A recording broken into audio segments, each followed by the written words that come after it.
Classes बैठा सबके द्वारा आज हम एक ऐसे टॉपिक की बात करेंगे। फिजिक्स का बहुत ही अच्छा टॉपिक है और हर एक प्रकार के क्लासेस के लिए बहुत ही इंपॉर्टेंट है।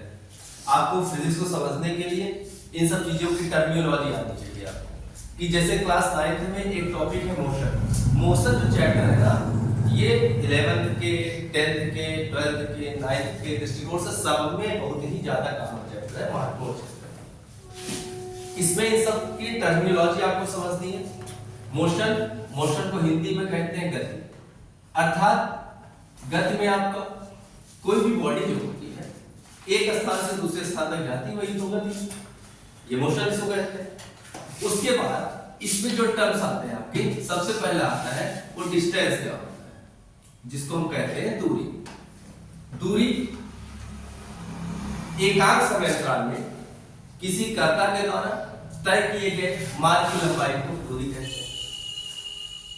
जैसे मान लीजिए कोई व्यक्ति है, वो इसके जाने के यहां से ए पॉइंट से बी पॉइंट पर वो जाना चाहता है। इसके तीन रास्ते, एक तो ऐसे जा सकता है, ऐसे ऐसे ऐसे होके जा सकता है। मान लो इसके जाने के तीन रास्ते, फर्स्ट, सेकंड और थर्ड। तो तीनों ही दूरी है, तीनों ही एक प्रकार क्या है, दूरी है, क्योंकि इसके द्वारा भी मार्ग की लंबाई को तय कर रहा, ये भी यहां से यहां जा रहा, ये भी यहां से यहां जा रहा, ये दूरी है आपकी। उसके बाद जो दूरी आपकी है वो तीन मार्ग है इसके। पहला इस तरीके से, दूसरा इस तरीके से, तीसरा इस तरीके से जा सकता है। उसके बाद ये जो होता है इसको हम ये एक क्वांटिटी होती है, scalar quantity. Scalar quantity, scalar quantity are those quantity who have the magnitude but not have a direction, जिसमें परिमाण होता है। परिमाण मींस मैग्नीट्यूड आपका, लेकिन दिशा जो है मतलब डायरेक्शन नहीं होती। तो दूरी को डिफाइन करने के लिए, जैसे हम यहां से कह दिया जाए कि आपको सुल्तानपुर जाना है, राजस्थान जाना है, दिल्ली जाना है, तो उसमें दूरी हम क्यों बताते, ये नहीं बताते कि डायरेक्शन, दिशा उसके साथ इंक्लूड हम नहीं करते। तो जैसे आपसे कोई पूछ लिया यहाँ से हमारा घर कितनी दूरी पर है, तो आप क्यों कहोगे हाँ 2 किलोमीटर है, उसमें ये नहीं रहता कि दूरी आपसे पूछा जा रहा है। तो उसके बाद ये एक प्रकार की स्केलर क्वांटिटी। स्केलर क्वांटिटी क्या होती है? स्केलर क्वांटिटी जो होती है, scalar quantity are those quantity who have magnitude but not have direction, जिसमें परिमाण तो होता है लेकिन दिशा की जरूरत नहीं होती। उसको हम कहते हैं क्या? उसको हम कहते हैं डिस्टेंस। बात समझ में आ गई थी। अब सेकंड की बात अगर बात कर ले, वो है डिस्प्लेसमेंट, अर्थात उसको हम कहते हैं क्या? विस्थापन, displacement. The shortest distance between the two points, that is called displacement. अर्थात दो बिंदुओं के बीच की न्यूनतम दूरी क्या होती है? विस्थापन कहलाती है, जिसको हम डिस्प्लेसमेंट कहते हैं। और डिस्प्लेसमेंट जो होती है ना, वो आपका भैया वेक्टर क्वांटिटी होता है। वेक्टर क्वांटिटी का क्या मतलब है? Vector quantity are those quantity who have magnitude as well as direction also, जिसमें परिमाण के साथ साथ दिशा की आवश्यकता होती है, उसे हम क्या कहते हैं? वेक्टर क्वांटिटीज कहते हैं। आइए इस एग्जांपल समझते हैं। जैसे यहां से यहां तक तो आपके तीनों ही दूरियां हैं, लेकिन एक बात याद रखना कि जो डिस्टेंस होता है, डिस्टेंस वो चार कंडीशन है, डिस्प्लेसमेंट इसकी, फिर डिस्टेंस लेस देन डिस्प्लेसमेंट, फिर डिस्टेंस इक्वल डिस्प्लेसमेंट, या एक लास्ट आपका डिस्टेंस ग्रेटर देन डिस्प्लेसमेंट। ये चार चीजें हैं। कभी कभी पूछ लेता है एग्जाम में, what is the relation between distance and displacement. तो क्या डिस्टेंस हमेशा बड़ा होगा डिस्प्लेसमेंट? जी हाँ, बिल्कुल सही बात। क्या डिस्टेंस छोटा होगा डिस्प्लेसमेंट से? नहीं। क्या डिस्टेंस इक्वल हो सकता है डिस्प्लेसमेंट से? बिल्कुल सही बात। इसी वजह से आपका चौथा ऑप्शन क्या है? सही है। तो यहाँ पे जाने के तीन रास्ते हमारे पास है कि जो ए से बी तक चला जाए, डायरेक्ट चला जाए, यहां से यहां तक चला जाए तो थोड़ा घुमाव चीजें होंगी, यहां से यहां तक चला जाए तो ये होगा। लेकिन ये सब दूरियां तो होंगी, डिस्प्लेसमेंट लेकिन हमारा क्या होगा, ए से बी पर जाना होगा, क्योंकि शॉर्टेस्ट डिस्टेंस है, न्यूनतम दूरी जिसको कहते हैं। इतनी बातें क्लियर है। इसके बाद बात आती है कि यूनिफॉर्म मोशन क्या होता है। यूनिफॉर्म मोशन एक समान गति, एक समान गति में एक समान गति क्या होता है, सब जैसे व्यक्ति ए से बी तक इसको जाना है तो वो समान समय अंतराल में समान दूरी तय करता है। समान समय अंतराल में समान दूरी तय करने का मतलब क्या है कि अगर व्यक्ति जो है एक मिनट में 1 किलोमीटर जाता है, फिर अगले 1 मिनट में 1 किलोमीटर जाए, फिर अगले 1 मिनट में 1 किलोमीटर जाए, फिर अगले 1 मिनट में 1 किलोमीटर जाता है, तो कहने का मतलब समान समय अंतराल में यदि वो समान दूरी तय कर देता है उसको कहते हैं उस व्यक्ति की गति कैसी है, एक समान। I hope you have understood. तो एक समान गति समान समय अंतराल में समान दूरी तय करती है वस्तु, तो व्यक्ति के द्वारा समान समय अंतराल में समान दूरी तय की जाती है, तो उसको हम कहते हैं एक समान गति। फिर है एक है non uniform motion. Non uniform motion क्या होता है, नॉन यूनिफॉर्म मोशन असमान गति। असमान गति का मतलब अगर ए से बी तक जाना है और मान लीजिए 4 किलोमीटर जाना है उसको, तो पहले 1 मिनट में वो 2 किलोमीटर चल ले, फिर अगले 1 किलोमीटर में अगले 1 मिनट में वो आधा चल ले, फिर अगले 1 मिनट में 1 चल ले, फिर अगले मिनट में आधा चल ले। तो कहने का मतलब क्या है, ये सब डिफरेंट है, बिल्कुल अलग अलग है।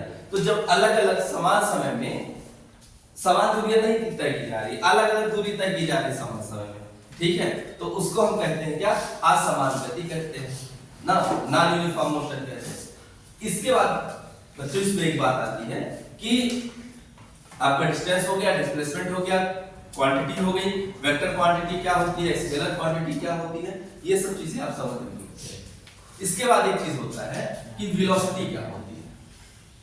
वेलोसिटी ये हर एक क्लास के लिए इंपॉर्टेंट है, इस वीडियो को जरूर देखिएगा, आपके कॉन्सेप्ट बेसिक चीजें क्लियर होंगी, फिजिक्स की जो मेन चीजें होती हैं वो चीजें इसमें क्लियर होंगी। तो वेलोसिटी जो होती है, rate of change in displacement, that is called the velocity. इसका मतलब जो वेग होता है वो विस्थापन बटा समय होता है, विस्थापन बटा समय, इसको हम कहते हैं displacement upon time. Displacement upon time is called the velocity. इतनी बातें समझ में आ रही है। फिर क्या होता है कि इसमें ये हो गया displacement upon time equal to s/t, और इसकी यूनिट की अगर बात कर लें, इसकी यूनिट हो जाएगी मीटर, समय की यूनिट हो जाएगी सेकंड, तो मीटर पर सेकंड वेलोसिटी हो गई। इसके बाद बात आती है एक्सीलरेशन। एक्सीलरेशन को बोलते हैं त्वरण। तो rate of change in the velocity that is called acceleration, तो it is denoted by a equal v/t, और v की वैल्यू, v का यूनिट होता है मीटर पर सेकंड, t हो जाएगा तो मीटर पर सेकंड स्क्वायर। फिर एक बात आती है रिटार्डेशन। क्या होता है रिटार्डेशन को हम कहते हैं मंदन। क्या कहते हैं, मंदन कहते हैं। तो the negative value of acceleration is called retardation. त्वरण के ऋणात्मक मान को क्या कहते हैं, मंदन कहते हैं, और इसकी भी यूनिट हो जाएगी मीटर पर सेकंड स्क्वायर। तो 4-5 चीजें ये आपकी जो क्लियर हुई हैं, बहुत ध्यान से समझिएगा इसको, और इस बात को बहुत तरीके से बार-बार वीडियो को देखिएगा तो आपको पूरा क्लियर, आई होप पूरा क्लियर होगा कि, और ये जो टॉपिक है ना आपका 4 पार्ट टर्बुलेंस के बाद मोमेंटम होता है। जो मोमेंटम होता है जरा देख लीजिए क्या है मोमेंटम, इसको हिंदी में कहते हैं संवेग। संवेग जो होता है p से d को डिनोट करते हैं, और p इक्वल टू होता है m into v। द्रव्यमान और वेग के गुणनफल को संवेग कहते हैं। The product of mass and velocity that is called the momentum. अगर यूनिट की बात कर लें, इसका होता है किलोग्राम, वेलोसिटी का मीटर पर सेकंड, ये हो गया किलोग्राम मीटर पर सेकंड। ये जो क्या है आपका यूनिट है किसका, मोमेंटम का यूनिट हो गया। इसके बाद मोमेंटम हो गया आपका, मोमेंटम के बाद कर लेते हैं इंपल्स। इंपल्स को हम कहते हैं क्या, आवेग। तो जो आवेग होता है, आवेग होता है F into t। F into t को हम क्या कहते हैं, आवेग कहते हैं। मतलब बल और समय के गुणनफल को क्या कहते हैं, आवेग कहते हैं। और इसकी यूनिट की बात कीजिए क्या, तो न्यूटन इनटू सेकंड हो जाएगा। न्यूटन इंटू सेकेंड, इसको क्या कहते हैं, आवेग कहते हैं, इंपल्स कहते हैं। तो ये रही आपकी ये बात है। फिर न्यूटन साहब ने इसके संदर्भ में जो है 3 नियम दिए हैं, और 9th में भी 11th में भी इसका डेरिवेशन करना होता है ग्राफिकल मेथड से। 9th में आपका ग्राफिकल मेथड है, और 11th में आप जाएंगे तो ग्राफिकल मेथड और कैलकुलस मेथड, ये दोनों मेथड आपको पढ़ने हैं। तो न्यूटन सर जो है, न्यूटन सर हर जगह हावी है। तो बच्चों से जब पूछा जाता है कि इतने नियम कैसे आ गए, तो वो जानते हैं न्यूटन के बारे में, बचपन उनको बताया जाता कि एक सेब गिरा तो वो सोच पड़ गए कि सेब नीचे क्यों गिरा। तो कुछ लड़के उसमें ये कहते हैं सर सेब नीचे गिरने की वजह से वो पेड़ पर उनके गिर गया होता, न्यूटन साथ में रहते ना तो नियम को पढ़ना पड़ता। तो थोड़ा सा ये लड़कों में रहता है कि पढ़ना ही ना पड़े जाता। तो न्यूटन साहब आए ही क्यों, ना आए होते इतना ज्यादा नियम तो पढ़ना पड़ता। अच्छा न्यूटन ना आए होते तो आपको ग्रेविटी नहीं पता चलता ना। तो बहुत सी बातें हैं जो सब रहता है सब चीजों में। तो न्यूटन साहब ने गति के संदर्भ में 3 क्वेश्चन दिए थे। v = u + 18 इन्होंने बता दिया, इसका डेरिवेशन अगले वीडियो में हम आपको बताएंगे। सेकंड में है s = ut + ½ at²। थर्ड आपका है v² = u² + 2as। यहाँ पर u क्या है, ये आपका इनिशियल वेलोसिटी है, प्रारंभिक वेग इसको कहते हैं। ये आपका इनिशियल वेलोसिटी हो गया, ये आपका एक्सीलरेशन हो गया, और t आपको पता ही है टाइम है, और ये आपका फाइनल वेलोसिटी हो गया, इसको फाइनल वेलोसिटी, और ये आपका a जो है एक्सीलरेशन हो गया, और यह आपका डिस्प्लेसमेंट हो गया। तो ये सारी चीजें हैं। न्यूटन साहब ने नियम दिया था, न्यूटन की गति के 3 नियम हैं। उन्होंने पहला जो नियम दिया था, उन्होंने बताया जब कोई वस्तु गति की अवस्था में है तो वह गति की अवस्था में बनी रहेगी, या जब कोई वस्तु विरामावस्था में है तो विरामावस्था में बनी रहेगी। कब तक, जब तक उस पर कोई एक्सटर्नल फोर्स न लगाया जाए, अर्थात जब तक उस पर कोई बाहरी बल न लगाया जाए। तो न्यूटन साहब ने पहला नियम दिया था। दूसरा इन्होंने बताया कि F जो होता है F × a के इक्वल होता है, कि फोर्स जो होता है वो मास और एक्सीलरेशन के प्रोडक्ट के बराबर होता है। थर्ड लॉ आप हो सकता है जानते होंगे, एक्शन एंड रिएक्शन लॉ, क्रिया और प्रतिक्रिया का नियम। तो क्रिया और प्रतिक्रिया का नियम, जैसे बंदूक से छूटी हुई गोली, इसका उदाहरण ले लीजिए। जब आप नाव पे चढ़े होंगे, उतरते समय जैसे पैर से आप बल लगाए होंगे उतरते समय, तो नाव पीछे की तरफ आप धक्का देते होंगे। या बंदूक वगैरह आज के डेट में तो बहुत चलने लगे हैं, तो जो बंदूक चलाए होंगे वो देखिए जब शूट आउट करते हैं उसके बाद क्या होता है, पीछे की तरफ एक फोर्स लगता है, तो वो रिएक्शन है। जैसे आज के डेट में किसी व्यक्ति को आप कुछ कह दीजिए तो एक्शन आप करें, वो भी रिएक्ट करेगा। एक थप्पड़ जड़ है तो हो सकता है 4-5 लगा दे, तो वो एक्शन रिएक्शन होता है। इस रिएक्शन करने का मतलब क्या, प्रतिक्रिया, किसी बात का प्रत्युत्तर देना।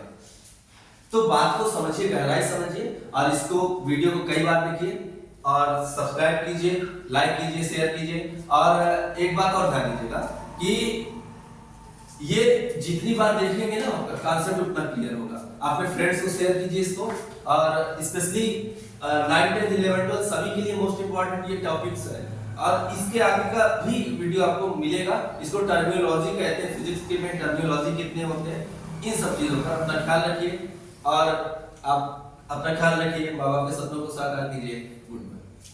अगर आप कहीं भी कोई प्रॉब्लम हो रही हो तो इसमें आप बिल्कुल कमेंट में नीचे कर सकते हैं, उसको विशेष सुझाव दीजिए। कुछ गड़बड़ी होती हो तो आप निश्चित रूप से हम सुधार करेंगे उसका। बाकी जो भी प्रॉब्लम्स हैं आप कमेंट में लिखिए, उसको देखा जाएगा, उसका सॉल्यूशन आपको जरूर मिलेगा। तो कुल मिलाकर ये सब आप रही आज के छोटा सा लेक्चर, और देखिए इसको, जाकर वीडियोस को फ्रेंड्स को शेयर कीजिए। बाकी गुड बाय। अगर आपको कोई समस्या होती हो तो आप 9918028130 पर आप कॉल कर सकते हैं, कभी भी कोई परेशानी हो। और एक ऑफलाइन कोचिंग भी चलती है, इनसाइड क्लासेस, और वो की नगर पंचायत रामगंज पट्टी प्रतापगढ़ में स्थित है। आप वहां पर आकर इंक्वायरी भी कर सकते हैं अगर किसी प्रकार की असुविधा होती है तो।